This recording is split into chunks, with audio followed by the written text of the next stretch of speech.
माजी क्रिकेटपटू केदार जाधवनं संघटन पर्वाचे प्रभारी रवींद्र चव्हाण यांची भेट घेतली आहे। मागील काही महिन्यांपासून केदार जाधव भाजपमध्ये प्रवेश करणार असल्याची चर्चा होती।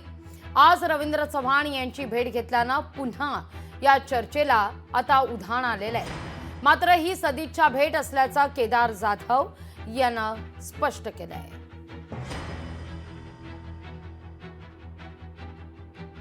माजी क्रिकेटपटू केदार जाधवनं संघटन पर्वाचे प्रभारी रवींद्र चव्हाण यांची भेट घेतलेली आहे।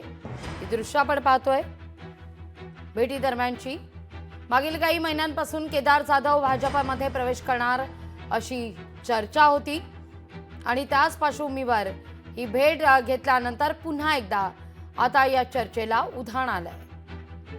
पण ही भेट केवळ सदिच्छा भेट होती असं आता केदार जाधव यांनी स्पष्टच केलंय।